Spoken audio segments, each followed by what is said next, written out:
Because if you ain't got no goals are set for your youth ministry, you can keep doing the same stuff that you've been doing every year, and you all know that don't produce no result. And they say stupid people is people who do the same thing every year, and they know they're wicked and they ain't changing it.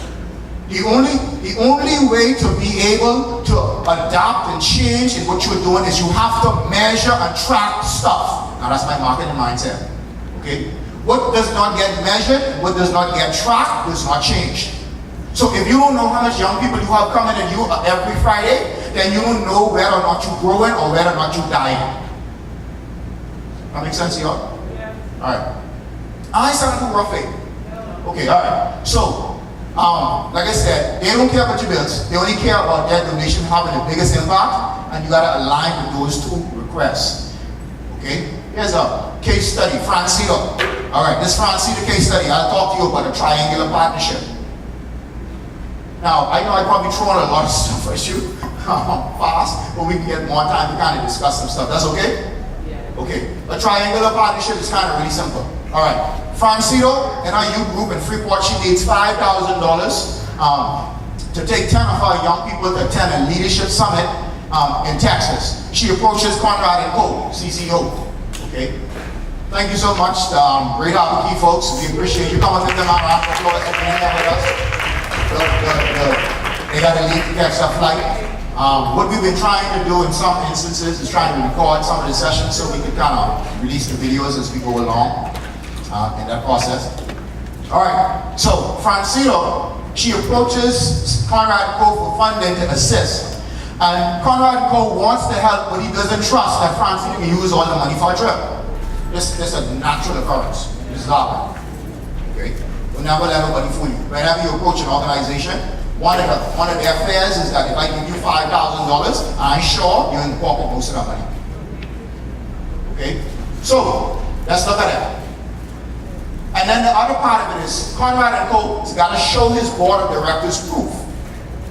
So you understand what we're dealing with. See, we get so used to just throwing offering and not understanding the whole dynamics behind money that we kind of downplay some of the things we need to do. This is why as leaders, you got to be everything from being the coach to being the financial analyst to being all of these different types of things. You got to have some type of understanding in certain matters so that you know exactly how to move. That makes sense to you? I say yeah. Yeah. All right. Okay, so he's got to show proof to his board of directors of where the allocated funding went. So Francito and Conrad Co settled on a triangle partnership. Come here, let me show you what a triangle partnership is. And this stuff I just trying to break down in simple terms. Watch this. All right. So this event, okay? This Conrad Co. Come Marshall. All right. Marshall here. Now Yvette approaches Conrad and Co for funding. Conrad have a reputation to maintain, and he got a board of shareholders to demonstrate that the grant that he had available went to support the causes that they all signed up for. Other than that, they can have a problem in the company, and Conrad might be the one who get fired. That makes sense? So he got a reputation to protect. Now he don't really trust, or she don't. Shemaine don't really trust Yvette that much because this relationship just started. They've been doing business for all the time. Okay? This Yvette, first time approaching Charmaine and Co. Your name fit right up there, CCO. Okay? This is our first time approaching Charmaine and Co. with regards to funding. And Charmaine and Co. likes Yvette's idea.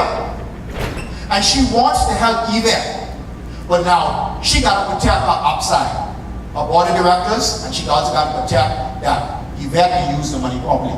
Because there's too much mishandling of funds going on. And this is part of this making the challenge, whatever. So now, how Yvette solves this, or the possibility of solving this, is with a triangular partnership. What Yvette now needs to do is, if she could get Charmaine and Co. to agree to support her initiative, okay, the triangular partnership works this way. Yvette then says to Charmaine, listen, tell you what I'm going to do. All of the bills that we have to pay, everything from air transportation, hotel accommodations, I'm going to get you the invoices. So Yvette goes to Marsha, who runs Bahamas Air and the hotel, and gets the invoices from Bahamas Air, and gets the invoices from the hotel, and now submits them to Charmaine and Co. Charmaine does not give Yvette any money. She in turn pays Yvette supplies on her behalf. That makes sense, y'all? That's a triangular partnership. So Yvette gets what she needs. However, Charmaine and Co. is able to satisfy the board of directors that the money that was allocated for the grant went to where it was supposed to go. So this is just kind of out of the box thinking. So sometimes when Yvette approach Charmaine, Charmaine's no don't necessarily mean she don't want help. Charmaine's no is simply show me how we can make this work where I am protected in this transaction, because it is a transaction. Thank you so much. Put your hands together. That made sense to you? Yes. All right. Let me go quickly. All right. So that's a triangular funding partnership. So sometimes you may approach a donor and they don't give you money directly, then you figure out a workaround. And the workaround is simply to pay a third party. Okay. All right. So I got a couple of minutes left. Good. Technology and ministry. Y'all learn something from that? Yes. Now, there's so much more we can talk about, so much more we can teach you, just don't have the time. All right, using technology in ministry. This is extremely important. All right, I did this. There's a website that's called Statistics, and they collect data stats on all of the countries around the world regarding social media. Okay. Now, this is kind of interesting because for the Bahamas, this is where the online audience ends up. This is what they say the Bahamian audience does on social media and where they spend most of their time. What's the top one? Okay. Now, that simply means if you want to connect with the local Bahamian audience, what's the first stop? Facebook. Following that is who? Pinterest. For real? Yep. Pinterest. This is statistics for between August 2017 and August 2018. Really? Yeah. Okay. Now, I began here. That's a good point. We're going there. All right. So this is their breakdown. So the next place, this is Bahamian. This is Bahamian. I'm thinking. See, here's what you have to remember. You have to remember the penetration of technology in the country. You have to consider that. You have to consider that for you in youth ministry, for instance, all of your youths may be hanging out on Instagram. But now the issue is when you compare your youth group to the whole dynamic of the country where they really hang out. You see, they're just doing for Mauritius youth group. They're doing for the entire population. I guess my surprise is I'm surprised that Snapchat is not on that. No. Snapchat falls on the other. This surprising anybody else? Yeah. Now here's the thing. Here's the thing. As leaders, let me say this to you. As leaders, whenever you assume something, always test your assumptions. Because you may assume something that may not be accurate. You assumed it. Okay? Say it with me. I will always test my assumptions. So you may think that if you do something on Facebook, it may not reach your neighborhood because in your church, most people don't seem to be on Facebook. But you have to be able to test that assumption to determine, because most of the community around your church may be on Facebook. But if you hold to your own assumption and you won't test it, then you'll never know. Okay? So as leaders, I want you to take everything with a grain of salt and test everything. That makes sense to you all? Yes. Even all the stuff we tell you all today, test the living daylight out of it. Because only you can determine whether or not it works. You have to put it to work on the ground. Don't never just take somebody's word for something. Okay. Good. So Twitter, YouTube, Instagram, Tumblr, Reddit, and other. Alright, so that's the technology stack. Now, Sorry, one quick question. Go ahead. What is Reddit? Nobody knows what Reddit is? It's like a blogging site. And Bahamians. Okay. Yeah. Only 0.24%. It's like a text. It's just a purely text-based. Reddit has a lot of different communities. As a matter of fact, Reddit has Anglican communities and all kind of different communities. And like they say, it's like a blogging site where people put up stuff and write posts and different type of stuff. People are everywhere. What's the Pinterest one? No, you don't know what Pinterest is? All right. Pinterest has every idea you can think about. Every idea for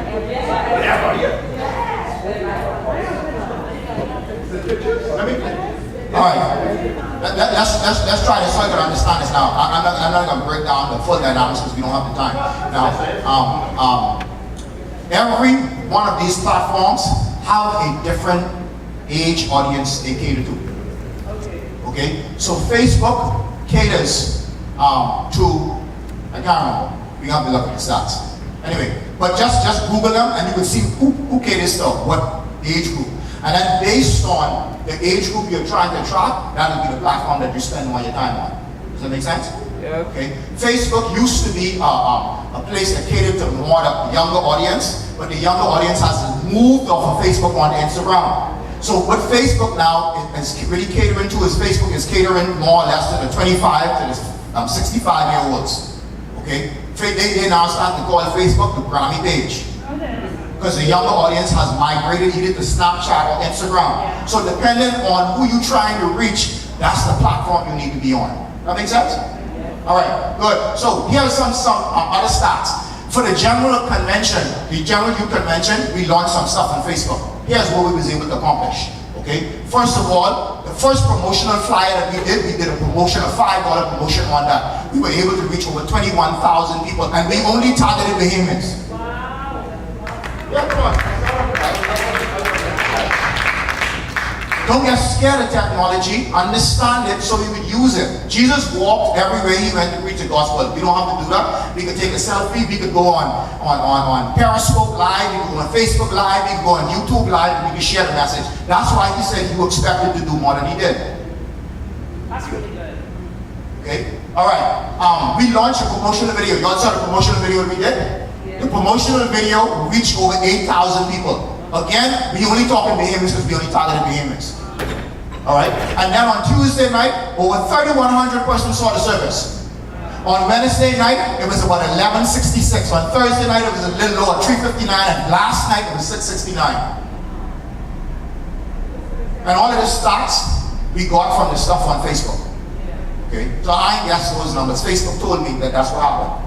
So we for example, on Monday night, the audience in the room was 100 persons, but the audience online was over 3,000.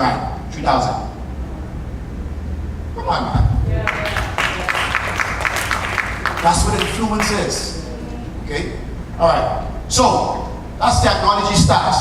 Alright, so simply, if you don't start yet, start building your media platforms. And understand you have young people inside your churches that are already on these platforms. Listen, you could Google social media or Facebook, whatever else, job description, yada yada blah blah, and you could pull up a job description, size it how you want, size it, and then on Sunday morning, post it wherever to attract some young people to handle this, and they'll know exactly what you want them to do on Facebook.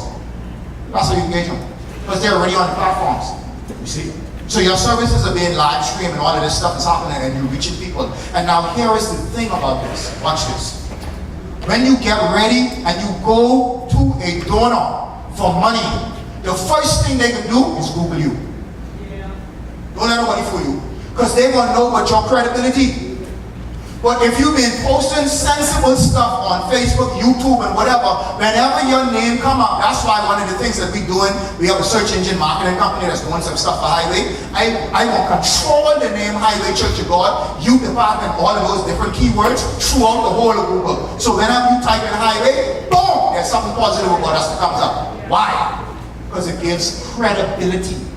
So when we approach the people, they say, where you from? We say, Highway Church. You go, okay, we can call you all back. What you think they're doing at that time? And then when they now see you with your little videos, feeding the at-risk youths and working with them and all that kind of stuff, then they say in their head, these people are truthful in what they are doing because we have seen it. So you get to establish credibility even before you put your foot in the door. Everybody say amen. Amen. This making sense to you all? Yes. Good. All right, so do that. Let me wrap up with this. All right. Read the first line. 1, 2, 3, go. Try it again. 1, 2, 3, go. Always work to Try it build. again. 1, 2, 3, go. Always work to build everything you do into an event. People get excited about events. Woo! Anybody agree with that? People get excited about event. All right. So look at the calendar. Marisha just told you that, and Cass just told you. Look at the calendar. So when you all sit down as you leaders with your calendar, plan out the year. Okay? This ain't hard. All you do is create an event for every month. That don't necessarily mean you can be able to execute it, but you create an event.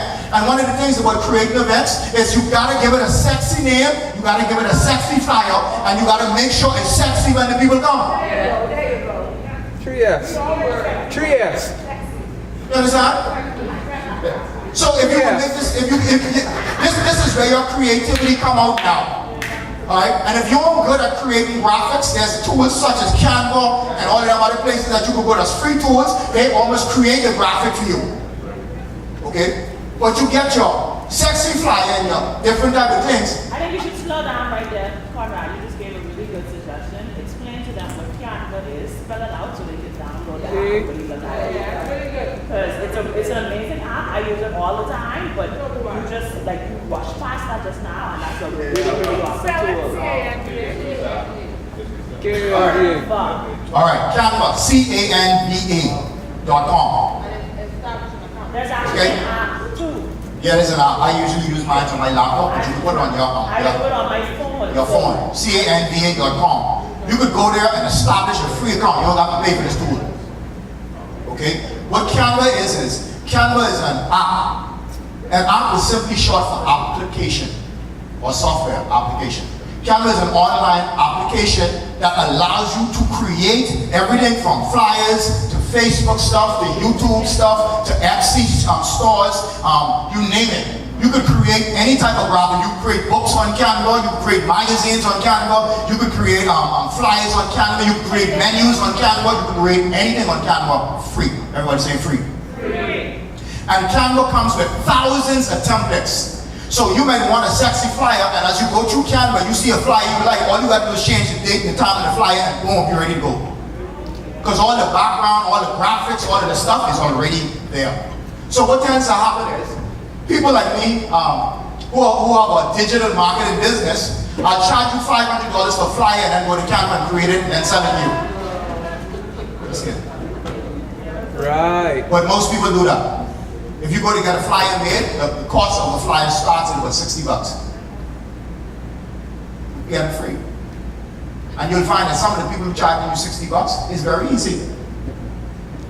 They charge you $60 and then they go to Canva and create the flyer for free, and then they send you the JPEG or the PNG files, and boom, they just made $60 from a free tool that you could be using too. Anyway, that's another subject. Alright, so Canva is one of those tools. Is this helpful to you? Yes. Alright, so like I said, you may not be on these platforms, but 90% of the time your young people are. So you engage them with some of this stuff. Alright, so community outreach, like I said, every month you should have something that's planned.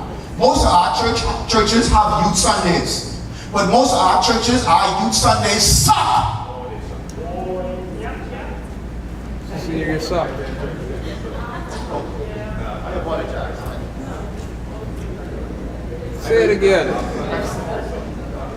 Okay, that's the truth. And what you find in many cases in our churches, the very day that we have assigned as Youth Sunday is many cases has the lowest attendance. Because young people don't come to church on Youth Sunday. Why? One, they ain't engaged. Okay. Two, ain't nothing going on. And three, we ain't got no events around it. And that's the youth leader's fault.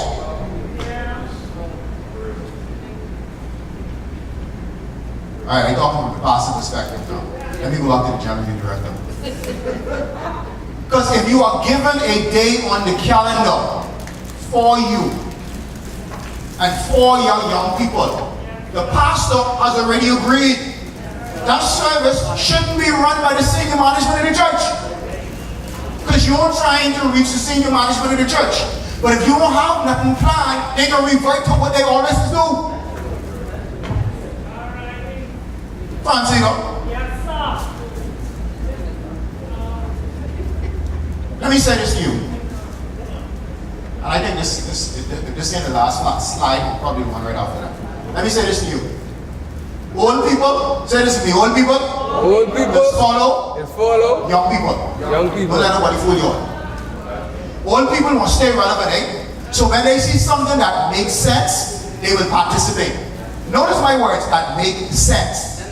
Okay? They will participate because they want to keep that feeling of feeling young and feeling like they hip and they up to date. And we keep saying, oh child, we can't get nothing done in this ministry because the old people run the ministry. That's because you ain't coming up with nothing new. Anyway, we have Conrad. I see my wife winking at me. Alright, sweetie. Alright, so you could do this. These are things that y'all could do. And we can get much deeper into some of this stuff and exchanging ideas and whatever else. But each month, plan something attractive. Give it a name. Okay, as a matter of fact, if you go on Google, if you Google, I think something like crazy holidays or something like that, Google have a crazy name event for every day of the year. Yep. Every day of the year. I know that. They got some name for every day of the year. 365 days. Yeah, So you could create an event. If you call your Blue Club. I never noticed them. Guess what we got? We can turn up on Sunday in the Blue Club. Who else know what Blue Club means everywhere? So what you name it, what you call it, it's up to you. But people just like names. Child, come with us to church on Sunday. Okay, that sounds good. Hey, listen, Sunday is Blue Light Sunday. Now you start to pique their curiosity. Blue Light Sunday. Come, what y'all doing on Blue Light Sunday? Listen, be Darko, DJ Godson on the pulpit, and he doing praise and worship by himself. All the lights in the house blue and everybody wearing blue. That's Blue Light Sunday. When you get there, all of a sudden, you don't have 2 young people. You got 50. Is making sense to y'all? Yes, good. Alright. So you could do this stuff. Say we could do this. All of this is just ideas. Just ideas. Alright. I think 1 or 2 more things I want to share with you before we break. Here's a quick marketing lesson. Marisha talked about it. Marisha talked about it. She talked about what do you do before your event, which is marketing. What do you do during your event, which is engagement. What do you do after your event? It's follow-up. So she just gave you a formula. M-E-F. Say it with me, M-E-F. She just gave you a formula. Marketing before, engagement during, and follow-up after. M-E-F. Now, let me give you another quick marketing lesson. I'm expanding on what she just said. It's a formula that's used in the marketing world. It's called ADO. I have a 10-year background in marketing. Okay. ADO is simple. 4 letters. That forms an acronym. Okay. A is attention. If you want anything done in regards to marketing, the first thing you have to do is get people attention. That's why she was talking about marketing. Okay. Ain't nobody coming to your youth group unless you get their attention. And so one of the things you got to do is go where they hang out and then do something. Listen, understand this. Being a season of big. Big is attract people. Okay? Big and loud is attract people. I'm sorry. But big and loud is attract people. If you small and quiet, but you know, but you pay no attention to you. And on your run. See? So you first of all got to get people attention. This is why you do the sexy flyers and you do the thing. Nowadays, you could do a Facebook Live video from your phone or whatever, Periscope Live or whatever, and then push it up. You stand up right there with your phone with the thing, you know, the handle with the sun on it. What do you call it? The selfie stick. The selfie stick. Hey, listen, guys, you gotta come down to Light Worship Center this Sunday. We have a blue light special. I want all of them. 30 seconds. You pop it on Facebook. Boost it to reach your audience. Spend $5. Boom. You just got an attention getter. And it all starts with attention. The next thing is interest. Okay? That's why we name this stuff Blue Light Special or whatever, because now you don't get the explosion.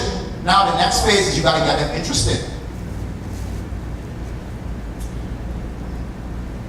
And then after that, when they come, you got to engage them to the point that they like, damn, that niggas came on down here. I get into the temple Sunday because them niggas tied up in the house. So they desire more. But that happens because you engage them fully. And then after they desire more, then you help them take action. Boy, if you like that, you need to check out next Sunday. Because we have DJ Godson. Next Sunday, we got DJ Godfather.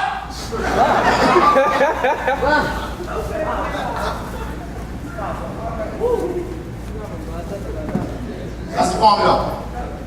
Alright? That makes sense to y'all? Yeah. Wow, that's kind of cool. And I'm done. Woo! Woo!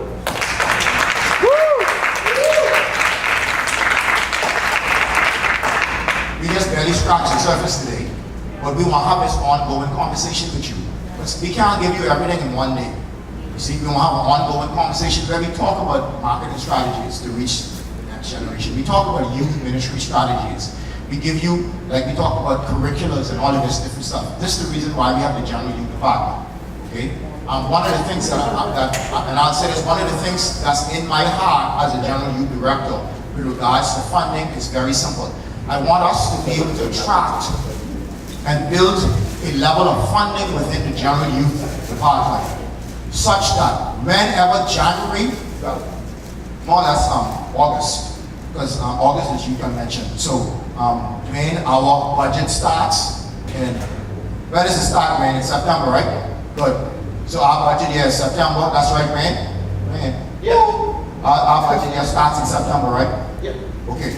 So when we start our budget year, let me tell you what I would like to do as a general youth director. I would like to be able to call every youth leader and say, Francino, there's a check for $2,000 on the way to help you in the next couple of months. Yvette, there's a check for $2,000 to help you in the next couple of months. I'd love to be able to do that. Y'all gotta help me. That makes sense to y'all? Okay?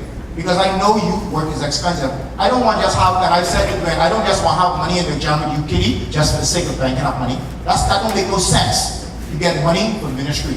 And I think that if we work together, not only are we able to build the stuff, because there are youth conferences for youth leaders all around the world. Believe me, I would love nothing more than to call all of my youth directors and say, meet me to the airport, we going to Texas.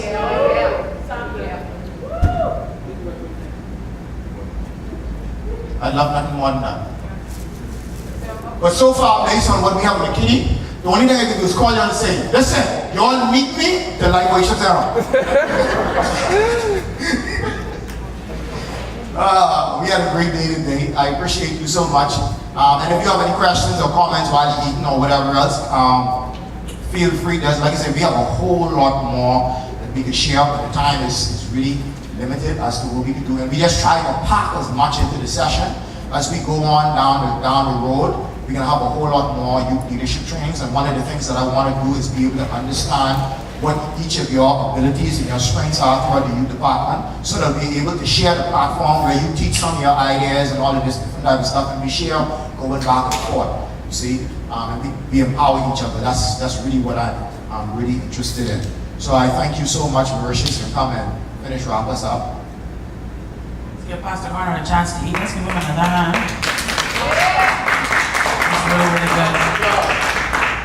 All right, so we want to take some questions, especially if it's in reference to our current situations. Let's see if we can help one another out. Let's see if we can establish some things that we can really take and apply today and tomorrow. So let's start there. Any questions, comments, anything?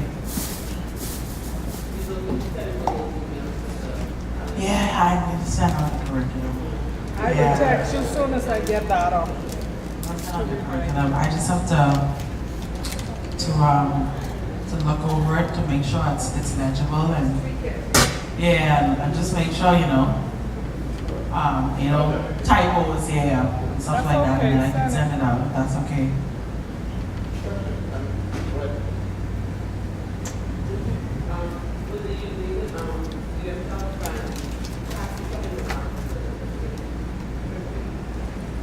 We haven't discussed exactly what it's going to look like yet. That is something that personally I envision. I didn't really open my mouth to say it because sometimes when you say things, they actually come to pass. I'm not saying that to say that we don't want to do it. It's just that I'm thinking time-wise. Yeah, we plan on doing it. It's gonna happen. So what was one of my goals as children's ministry directors to bring the children's ministry leaders together. Send those persons that are part of your children's ministry, that are instructors, directors together, to work on strategizing on how, so it's more like a one-on-one. We've got the introduction, we know all the things we can do, but now let's see what you have, and let's see how we can tweak it. Get it to where it needs to be. Offer some little bit of suggestions on how it can improve, you know, what you can use and probably not need to use anymore. And do it from that perspective. Again, that would be, I guess, it might have to be on an individual basis because that would be better with time constraints, because trying to get everybody together at the same time is difficult. So we probably have to do it in a grouping.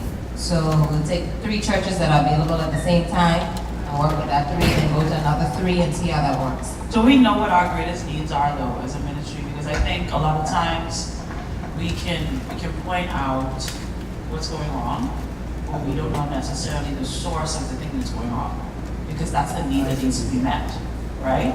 So we can look around and say, okay, you know, our young people are not involved in the service. We can look around and say they ain't coming to church.